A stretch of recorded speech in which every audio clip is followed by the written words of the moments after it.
We had some interesting posts on the group this week. Somebody was complaining about a catering and the client said the price was just too much. So of course somebody had to respond with, you got to know your worth and don't lower your prices because those same people will still go out and buy Air Jordans. And yeah, that's true. But then, on a different day, different group of people, we got this little gem. I got to save money on my equipment, so I'm just going to buy Blackstone, and I'm going to save money that way. Okay, so hopefully you guys have heard the old saying about what's good for the goose is good for the gander. So why is it bad to go cheap in one situation and then not in another? So let's talk about that today.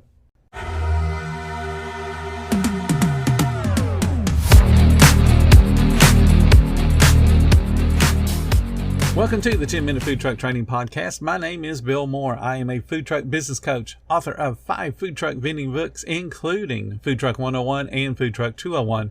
This podcast is all about helping you start and grow your food truck business. Every cup of Nespresso coffee is an invitation to transform your morning routine into a ritual you can treasure each and every day. Using the Vertuo Pup, a simple touch of the button freshly brews bold aromas and a rich, velvety crema layer for delicious cafe-quality coffee at home. Whether you enjoy your coffee hot or over ice, every sip, every morning is unforgettable. Nothing tastes like Nespresso coffee. Visit Nespresso.com or our app to explore our full range of easy-to-use machines and coffees not found anywhere else.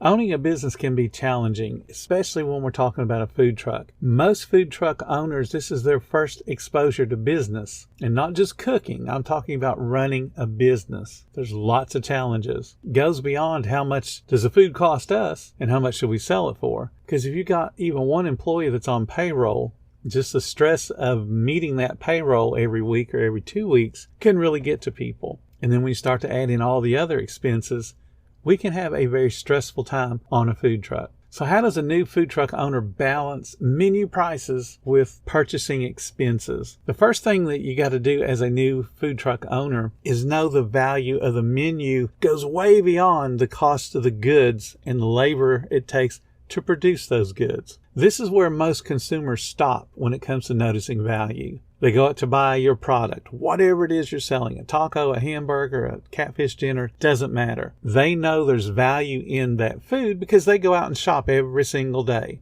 Even though a lot of owners like to whine about, don't people understand food's going up? Yes, they do. So stop whining about what the people don't understand because you don't understand what they don't know. They know food's going up.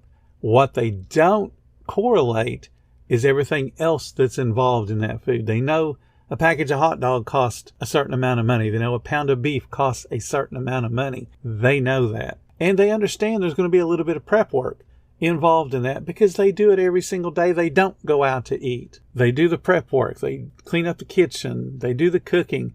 They know somebody has to be paid to do those tasks. But that's it. They don't think about other details that we as business owners have to think about, because if we don't think about them, we aren't paying our bills. And then we just go out of business. So it's up to us to educate the consumer, the client, whether it be a catering client or a guest that's coming to the food truck, on where the value is.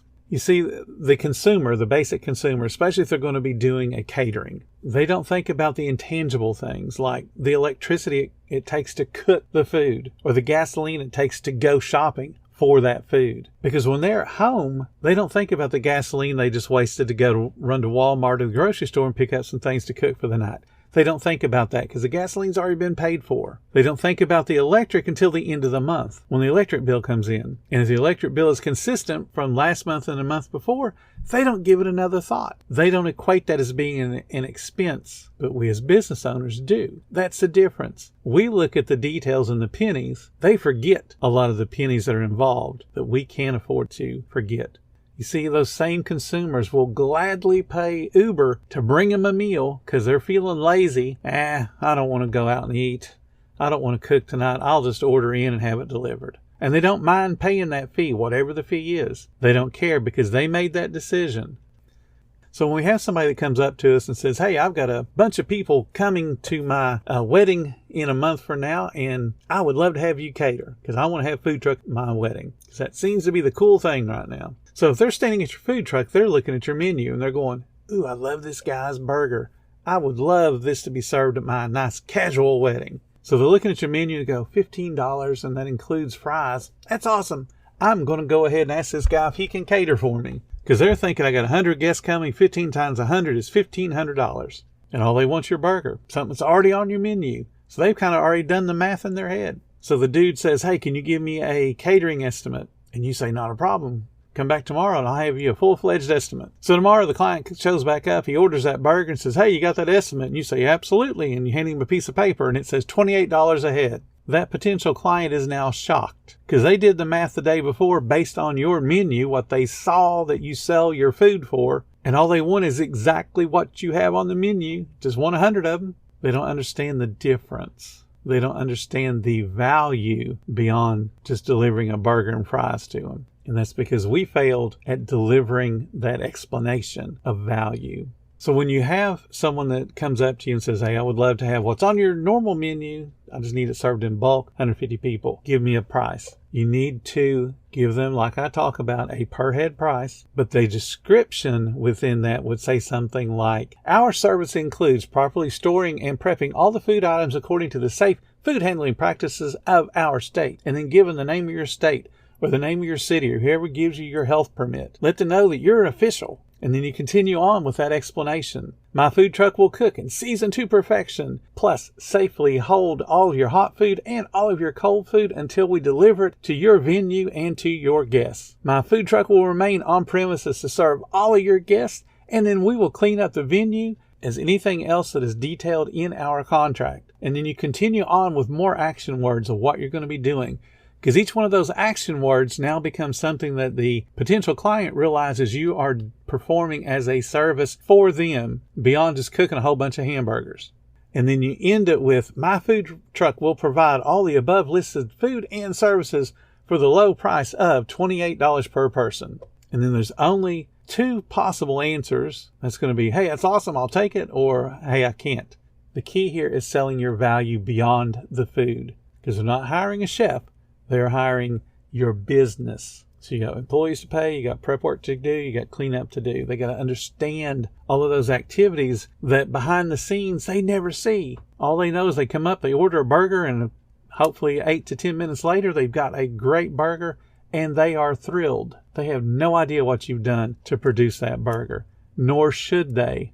The only people that would have any realistic idea of what we do as a food truck owner would be people that have worked in the restaurant industry for a number of years in a management role. Because a server or a cashier or a hourly employee can observe things that we do, but unless they're the ones that have had to coordinate a schedule and deal with people's off days and that kind of thing, they have no clue what goes on behind the scenes. So it's up to us to educate the guest so that they understand why that $15 burger is going to cost them $28 in a catering situation. And if we don't communicate that well, we will hear a lot more no's on catering opportunities than we will hear the yeses. That's a great deal, and I can't wait to have you come out to my event. So now let's talk about the other thing I started this podcast with, cheap equipment. People talk about Blackstone. They will get the Blackstone grills. They'll get the Blackstone griddles. They will get Blackstone branded utensils and think it's awesome. Here's what I got to say about that. All of those are designed and tested for residential use, which means they're not expected to be on 4 or 6 or 8 hours a day. They're not expected to be flipping burgers all day long because you're going to wear them out. They're going to fall apart. They're going to break. So when you thought that these are cool and that's cheap and I'll buy this rather than NSF approved equipment or commercial equipment, all you've done is put off the inevitable. You have to buy good quality equipment if you plan on running a business. Now think about the details here. You go out and buy a Blackstone grill because a whole bunch of other people have one and the health department don't care. Here's the thing about it. They're made out of rolled steel. Do you know what rolled steel does? It rusts. Do you want to cook food on a rusty flat top? Do you think your guests want to know that your flat top's rusty? Stainless steel does not rust. It can get surface oxidation on it, and that's because you as an owner aren't cleaning it properly, but it doesn't rust. Blackstone, on the other hand, it can rust all the way through because it's rolled steel. It is not stainless. It is just plain old run-of-the-mill iron that they turn into steel, and then they turn it into a very cheaply made flat top or a cheaply made grill that somebody goes out and buys and thinks they can run a food service operation on it. It's the same with the spatulas and the tongs and all the other branded stuff that they have. It's really cool looking when you're outside for that 4th of July party that you're cooking for, and you only use those for that weekend. You don't use them again till Labor Day, and you don't use them again till next year at Memorial Day. And then when they break after that 4th or 5th use, you don't mind because, hey, I've had them a whole year, but you only use them 4 or 5 times. If you're going to get into business, it's going to cost you money.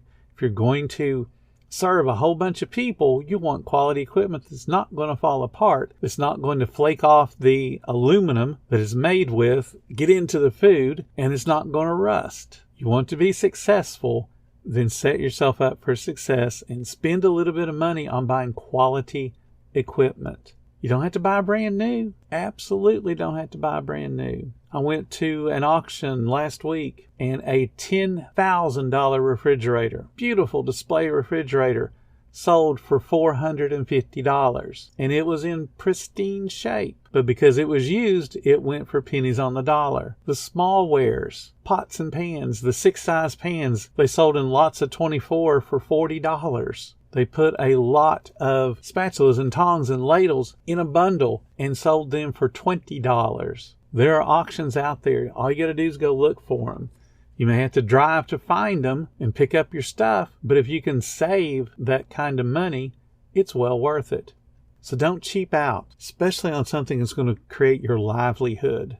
Save up a little bit more money and buy something that's going to last you years rather than months, and then make the money with it. But don't just buy a Blackstone or any of the other residential equipment and think it's going to last you as a business, because it's not going to. You're going to have way more issues with it if you're the least little bit busy. And if you're not planning on being busy, then you might want to rethink why you're getting into the business in the first place. Thank you so much for listening to the 10-Minute Food Truck Training Podcast. If you're finding all the information helpful to your food truck business, please become a monthly supporter of the podcast. Just hit the support button or follow the link in the description. Every little bit does help keep us going. Join our Facebook group. It's called Food Truck Training. We have a whole bunch of awesome members at all different levels, from brand new beginners to decades-old veterans. They've all got your back when it comes to helping you with your food truck. And again, thank you for listening. Come back tomorrow, because you know I got plenty more to say when it comes to helping you and your food truck business grow.